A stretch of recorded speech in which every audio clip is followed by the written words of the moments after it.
सवाल रहेगा। ओवैसी का नाम सुनते राजन तिवारी इतना वो भड़क ऐसी चूतिया है, उसकी बात मत करिए। देखिए, वो मेंबर ऑफ पार्लियामेंट जरूर कई बार हो गए, हमको नहीं बोलना चाहिए, लेकिन उसके भाषण में सिर्फ दंगा छोड़कर कोई बात ही नहीं रहता है।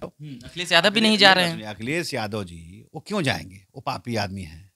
उनके पिता ने हजारों कारसेवकों को गोली चलवाया, मरवाया, हत्या कर। वो इतना मेरी ही बात सुनिए, हत्यारा थे। मेरी बात सुनिए। तो पर आपकी पार्टी के नेता तो गए, आपके संगठन के लोग तो उनको निमंत्रण दे। मेरी बात समझिए, निमंत्रण गया। अगर वो विपक्ष में नहीं रहते तो उनको निमंत्रण भी नहीं जाता, लेकिन नहीं आ रहे हैं तो उनका दुर्भाग्य है। पाप धोने का ये मौका था। है राम मंदिर का। पहले राजन जी, ये जो पूजा है इसको पूरी तरह से भाजपा का पूजा करार दिया गया है, आरएसएस का पूजा कराते हैं। भैया, हम कह रहे हैं भाजपा ने हिंदुत्व को जगाया, भाजपा ने भगवान को के मंदिरों का निर्माण करवा रहा है, भाजपा ही धारा 370 हटवाया, भाजपा ही सारा काम भाजपा कर रही है, तो इन लोगों को क्यों कोई पूछेगा? तो लगता है हिंदू मुस्लिम बिल्कुल। कैसा हिंदू? किस मुसलमान को भाजपा ने मार दिया? तो तोड़ दीजिए। मस्जिद था ही नहीं, तोड़ने के बाद कहाँ से आप करते हो यार? मस्जिद था ही नहीं वहाँ कभी। मस्जिद कहाँ था? बाबरी मस्जिद नाम देने से थोड़ी हो जाएगा वो तो। वैसी कह रहे हैं। अरे वैसी पागल है, वो देशद्रोही है, राष्ट्रद्रोही है, मुसलमानों को बरगला रहा है वैसी। वैसे चुतिया को तो पार्लियामेंट में नहीं जाना चाहिए। भाषण में बंटवारा का बू आता है, उसके भाषण में हमेशा जो है हिंदू मुसलमान लड़ाने की बात आती है। राम मंदिर और रामलला का जो अभी प्राण प्रतिष्ठा हो रहा है 22 तारीख को, उसको लेकर कई लोगों को निमंत्रण दिया गया। अयोध्या के राम मंदिर को लेकर कई विवादें थी, उसके बाद तमाम विवादों के बाद कोर्ट कचहरी और ऐसी तमाम चीज़ों के बाद यहाँ तक मामला पहुँचा है। और अभी जो विपक्ष के कई नेता आने के लिए जो निमंत्रण है गया, तो उसके बाद उनका कहना था कि शंकराचार्य नहीं आ रहे हैं, और ऐसी तमाम बातें उनके तरफ से जो प्रवक्ता हैं, नेता हैं, आ रही है। तो उन्होंने सीधे तौर से इस निमंत्रण को कह सकते हैं कि ठुकरा दिया है। उन तमाम बातों को लेकर अभी हम बात कर रहे हैं। बीजेपी के नेता राजन तिवारी हैं और राम मंदिर को लेकर इनसे अभी कुछ जानेंगे और पूछेंगे कि, और वहाँ से जुड़े रहे हैं तो उन तमाम बातों को लेकर। पहले तो आप रहे हैं उधर ही से, अयोध्या तरफ ही आपका घर रहा है, तो जो पहले हम पूछ लेंगे कि विपक्ष के जो नेता हैं, जो कई, चाहे वह INDA अलायंस के, कांग्रेस के प्रेसिडेंट हों, RJD के हों, सपा के हों, तो वो लोग यहाँ आने से कह सकते हैं कि निमंत्रण को सीधे तौर से कहें कि बात बनाने से पहले कि ठुकरा दिए हैं निमंत्रण को, इसको क्या कहेंगे? देखिए, सबसे पहले जो आपके चैनल को देखेंगे, चाहे देख रहे हैं, उन लोगों को मैं पहले जय श्री राम कहता हूँ। भगवान राम की कृपा सब पे बनी रहे। सबसे पहले मैं आपको बता देना चाहता हूँ, विपक्ष के जो लोग नहीं आ रहे हैं वो दुर्भाग्य है उनका। इस भगवान राम की जो जन्मस्थली में भगवान राम का जो मूर्ति का निर्माण, जो जीर्णोद्धार होने जा रहा है, जो लगने जा रहा है नया, जिसकी प्राण प्रतिष्ठा है 22 तारीख को, और उस गर्भ जोन का दर्शन करने का सौभाग्य सबको नहीं मिलता है। ये सब लोग पापी हैं। और रहा सवाल कांग्रेस की, तो राहुल गांधी हिंदू तो है नहीं, ना वो सनातन धर्म को मानते हैं, ना सनातनी हैं। बताते हों कि हम हिंदू ब्राह्मण हैं। कैसे ब्राह्मण हैं? कैसे ब्राह्मण हम उनको मान लें? वो उनके पिताजी पर्शियन, उनके बाबा पर्शियन थे, उनकी माताजी इटली की थी, उनके पिताजी पर्शियन के पुत्र हैं। इंदिरा गांधी जी ब्राह्मण थी, लेकिन उनके पति तो ब्राह्मण नहीं थे, इसलिए मैं उनको नहीं मानता। उनको मैं मानता हूँ मिक्स वेजिटेबल सब्जी। वो सनातन हो ही नहीं सकते।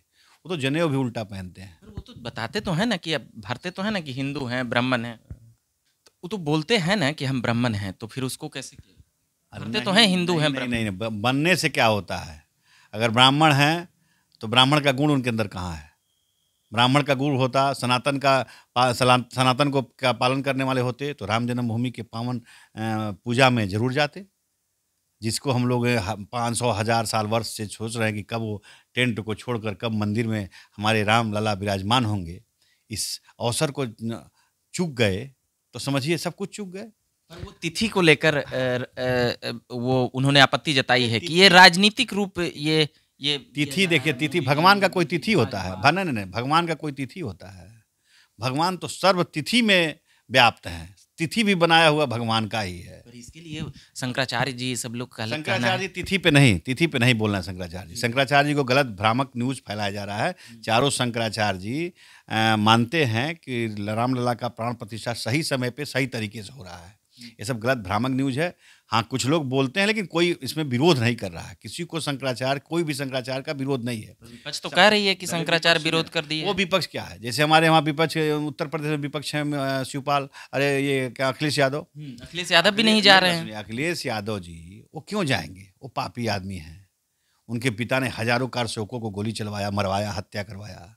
वैसा आदमी अगर वहाँ जाएगा तो हमारा अयोध्या का राम मंदिर अपवित्र हो जाएगा। अरे वो इतना मेरी ही बात सुनिए, हत्यारा मेरी- थे, मेरी बात सुनिए। तो पर आपकी पार्टी के नेता तो गए, आपके संगठन के लोग तो उनको निमंत्रण दे। मेरी बात समझिएगा, निमंत्रण देना चाहिए, क्योंकि निमंत्रण एक मतलब संस्कार का चीज़ है। अगर कोई निमंत्रण किसी को देता है, अगर वो नहीं आता है तो उसके ऊपर, लेकिन निमंत्रण देना कर्तव्य है, क्योंकि वो विपक्ष की कुर्सी बैठे हुए हैं और वहाँ एक विपक्ष की भूमिका में है उत्तर प्रदेश में, तो विपक्ष के नाते उनको निमंत्रण दिया। अगर वो विपक्ष में नहीं रहते तो उनको निमंत्रण भी नहीं जाता, लेकिन नहीं आ रहे हैं तो उनका दुर्भाग्य है। पाप धोने का ये मौका था, जो उनके पिता ने पाप किया, हजारों कारसेवकों की हत्या करवाकर, वो पाप को धोने का अखिलेश जी को मौका था। अखिलेश जी ने ये मौका अखिलेश जी चूक गए। वो सब बाद में आएंगे। अखिलेश बोले जी- अखिलेश जी क्या? ये जो पूजा है राम मंदिर का, पहले राजन जी, ये जो पूजा है इसको पूरी तरह से भाजपा का पूजा करार दिया गया है, आरएसएस का पूजा करार दिया गया है कि ये लोग हिंदू राष्ट्र क्या क्या करते रहते हैं। भैया हम कह रहे हैं, भाजपा ने हिंदुत्व को जगाया, भाजपा ने भगवान को के मंदिरों का निर्माण करवा रही है, भाजपा ने ही बनारस में कॉरिडोर का निर्माण कराया, भाजपा ने ही श्रृंगार गौरी विवाद को हल करा रहा है, भाजपा ही मथुरा काशी का विवाद हल करा रहा है, भाजपा ही धारा 370 हटवाया, भाजपा ही सारा काम भाजपा कर रही है, तो इन लोगों को क्यों कोई पूछेगा?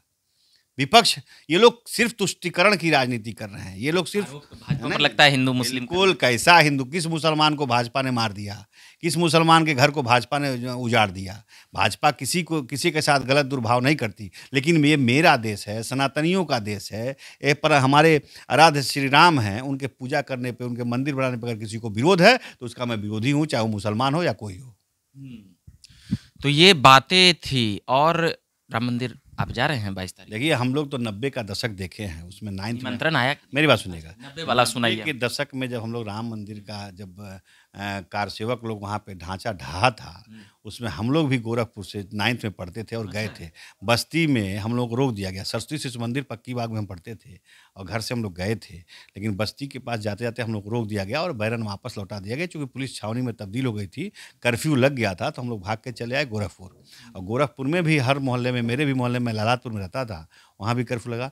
और हमको दुर्भाग्य इस बात का, हमको एक चीज़ का अफसोस ज़रूर है कि जो हमारे बड़े महंत जी थे, अवैधनाथ जी, वो सामने अगर हमारे रामलला के मंदिर को बनते, उद्घाटन करते, प्राण प्रतिष्ठा में शामिल वो रहते, तो आज खुशी दोगुनी होती। उनका ही सब किया धरा था, वही इसके अगुआ थे। और हमारे बड़े महंत जी जो है आदित्यनाथ जी महाराज जी के जो गुरु महाराज थे, बड़े महंत जी अवैधनाथ जी, वो बहुत ही सज्जन, बहुत ही निर्मल स्वभाव के थे और बहुत ही वो राम मंदिर के प्रति उनकी सोच अच्छी थी कि हमारे सामने बन जाए। लेकिन दुर्भाग्य रहा कि ब्रह्मलीन हो गए बड़े महंत जी, और वो नहीं मंदिर निर्माण का और मंदिर के जीर्णोद्धार का नहीं देख पाए। लेकिन कोई बात नहीं, हमारे उत्तर प्रदेश के यशस्वी मुख्यमंत्री योगी आदित्यनाथ जी के उनके जो शिष्य हैं, उनके सामने सब कुछ हो रहा है, तो इससे हमारे बड़े महाराज जी भी देख रहे होंगे, खुशी की बात है। और विपक्ष नाम की कोई चीज़ हिंदुस्तान में नहीं है। जो भी है हमारा भारतीय जनता पार्टी है, और भारतीय जनता पार्टी जब हिंदुओं के विषय में, सनातन के विषय में वो सोच रही है, तो हमको इधर-उधर देखने की ज़रूरत नहीं है। अब इसमें हिंदू के बारे में सोचे, मुस्लिम के बारे में नहीं सोचे। नहीं, मुस्लिम के बारे में कहीं हम कह तो रहे हैं आपसे, मुस्लिम का कहाँ विरोध किया भाजपा? किस मुसलमान के घर को उजाड़ दिया? किस मुसलमान को नौकरी से निकाल दिया? हाँ, मस्जिद बात तो तोड़ नहीं दी। मस्जिद था ही नहीं, तोड़ने के बाद कहाँ से आप करते हो यार? मस्जिद था ही नहीं वहाँ कभी। मस्जिद कहाँ था? बाबरी मस्जिद नाम देने से थोड़ी हो जाएगा वो तो। नहीं कह रहे हैं। अरे वैसी पागल है, वो देशद्रोही है, राष्ट्रद्रोही है, मुसलमानों को बरगला रहा है। वैसे चूतिया को तो पार्लियामेंट में नहीं जाना चाहिए, उसको तो बैन लगाना चाहिए। वैसी तो दंगा भड़काने का काम करता है, हिंदू मुसलमान के भाईचारे को तोड़ना चाहता है। वैसी भारतीय जनता पार्टी का बयान देखे आप? भारतीय जनता पार्टी हर जाति, हर मजहब को लेके चलना चाहती है। मुसलमान को कभी अपना बैरी नहीं मानती, लेकिन जो मुसलमान हमारे धर्म के खिलाफ, हमारे प्रभु राम के खिलाफ, हमारे प्रभु कृष्ण के खिलाफ, हमारे देवाधिदेव महादेव के खिलाफ अगर वो बोलेंगे तो उनका मैं विरोध करूंगा, चाहे वो कोई समाज का हो। और 1990 का बात, जैसे 1990 92 ढांचा ढाने वक्त आप थे? हम लोग बस्ती से कहने लौटा दिए गए। अगर वापस नहीं गए रहते तो हम लोग भी ढांचा तोड़ने में रहते और तोड़ते, क्योंकि हमारा भगवान का मंदिर है यार। टूटने के बाद गए। फर्जी बाबर नाम का कोई, अच्छा ही बताइए, किसी के नाम का मस्जिद होता है, किसी नाम का, हमारे तो कृष्ण भगवान का मंदिर होता है तो कहते हैं कृष्ण भगवान का मंदिर है। बाबर कोई पीर पैगंबर थोड़ी न था। बाबर नाम का कोई मस्जिद हो ही नहीं सकता। मुसलमान खुद है वहाँ पे खुश है। मुसलमान खुद कहता है जिस मस्जिद में अजान न हो उसको हम लोग मस्जिद मानते ही नहीं। मुसलमान ने कभी माना ही नहीं। वो मंदिर था, हमारा पुराना मंदिर था, उस पर घास पाथर जम गया था, उसको तोड़ के नया मंदिर का निर्माण कराए हम लोग, जहाँ पे सब लोग जाके पूजा करें। ऐसा नहीं है। देखिए, ये राजनीति करने का बात नहीं है। और भगवान आराध्य हैं, हमारे पूजनीय हैं और पुरुषोत्तम हैं। उन्होंने सब कुछ सिखाया है, सब जाति को, सब समाज को लेकर चलने को सिखाया है। अब ये जाति तोड़ भाजपा जाति को जोड़ने का बात करता है। और ये सपा हो, बसपा हो या आरजेडी हो या जेडीयू हो, जो भी विपक्ष में है, ये लोग जाति को तोड़ना चाहते हैं, विभाजन करना चाहते हैं। ये ओबीसी, पिछड़ा, अति पिछड़ा, ये सब लड़ना चाहते हैं। मैं तो सिर्फ एक ही जाति जानता हूँ कि सब इंसान हैं और सब इंसान और सब इंसान की औलाद हैं। तो हम लोग मेरी बात सुनिएगा, सनातन हैं और सब सनातनी हैं। हिंदुओं में कहीं कोई भेदभावना नहीं है। अगर दलित का बेटा है वो भी मेरा भाई है, पिछड़ी का बेटा है वो भी मेरा भाई भतीजा है।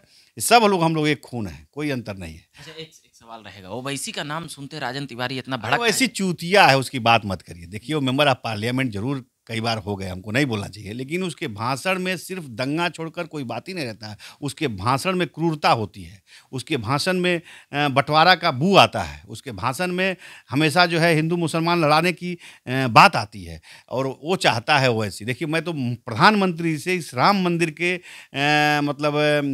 जो प्राण प्रतिष्ठा हो रहा है 22 को, उसके पहले मैं मान करता हूँ कि हमारे प्रधानमंत्री जी और गृहमंत्री जी इस पे 1000 बार विचार करके उनको फिर से जनसंख्या नियंत्रण कानून को लागू करना चाहिए। क्योंकि नहीं अगर लागू करेंगे तो मंदिर हम कितना हो बना लेंगे, पूजा करने लायक कोई हिंदू नहीं बचेगा। क्योंकि आबादी नहीं बिल्कुल, जिस तरह जनसंख्या एक तबके के लोगों की बढ़ रही है, उससे लगता है कि घर हम बनाएंगे रहेगा वो। हमारी जनसंख्या घट रही है और उसकी जनसंख्या बढ़ रही है। जब भारत पाकिस्तान का विभाजन हुआ था तब कितने की आबादी थी, और पाकिस्तान में हमारे 9 करोड़ की आबादी हम लोग छोड़ के पाकिस्तान में हिंदुओं के आए थे। वहाँ पे आज 1% भी नहीं बचा है। मतलब इस बात का आपको डर है कि मुस्लिम की संख्या ज़्यादा हो जाएगी? नहीं, मेरी बात सुनिए, मैं मजहब की बात कर रहा हूँ। वहाँ पे हम लोग 1% के से भी कम हो गए, जो कि हम लोग 11 करोड़ वहाँ छोड़ के 9 करोड़ छोड़ के आए थे। सॉरी, 9 करोड़ हम लोग पाकिस्तान को छोड़ के आए थे, लेकिन 9 करोड़ कितना हुआ आज लाख में भी नहीं है, 2-4 लाख भी हैं। और हमारे यहाँ देखिए 11 करोड़ कितना, 11 करोड़ लमसम जो लोग छोड़ गए थे। उसमें 11 करोड़, 8 करोड़ जो भी हो, 10 करोड़ जो भी हो, हाँ। लेकिन अभी देखिए वो 32 करोड़ की आबादी हो गई उनकी, और हमारी आबादी किस तरीके से बढ़ रही है, उनकी आबादी किस तरीके से बढ़ रही है। बात आबादी की नहीं है, बात जनसंख्या नियंत्रण कानून का है। जिसके पास, चाहे वो हिंदू है या मुसलमान, जिसके पास ज़्यादा बच्चे हों उनको वोट का राइट छीन लो, उनकी सरकारी नौकरी छीन लो, उनको सारी फैसिलिटी जो गवर्नमेंट से मिलती है वो सब छीन लेना चाहिए, वो नहीं देना चाहिए। जनसंख्या नियंत्रण कानून भारत में बहुत ही आवश्यक है। मुस्लिमों से परेशानी आपको नहीं, हम किसी भी जाति का, मैं बोला ना, हिंदू हो या मुसलमान, जनसंख्या नियंत्रण कानून। ओवैसी से परेशानी, ओवैसी तो देखिए उसका कहे ना, भड़काने का काम करता है। ओवैसी भड़काने का काम करता है, सबसे बड़ी चीज़ है। और जो भी विपक्ष के नेता हो, चाहे नीतीश कुमार हो, चाहे लालू यादव का परिवार हो, चाहे अखिलेश यादव का परिवार हो, बहन मायावती जी का हो, कोई भी अगर इस 22 तारीख के निमंत्रण को ठुकराता है तो अपने 7 जन्मों के पुण्यों को ठुकरा करके 7 जन्म के पाप में प्रवेश करता है, और उसका कभी भी भला नहीं होगा। जो राम का ना हुआ वो देश का, राष्ट्र का कभी हो ही नहीं सकता। जो राम का नहीं हुआ वो अपने परिवार का भी नहीं हो सकता। चलिए, तो ये बात कर रहे थे हम भाजपा नेता राजन तिवारी जी से, तमाम बातें किए, उसमें राम मंदिर से लेकर इन्होंने एक मांग किया प्रधानमंत्री मोदी जी और गृह मंत्री अमित शाह से कि जो जनसंख्या नियंत्रण कानून है उसको सही से लागू हो। ये बातें निकल कर आई, और भी तमाम बातें हम सुनाते रहते हैं, लाते रहते हैं पॉलिटिकल। फिलहाल बात कर रहे थे राजन तिवारी जी से। बाकी अभी के लिए इतना ही कहेंगे कि मेरा नाम रविकांत हुआ। आप बने रहे झकास भारत के साथ। धन्यवाद।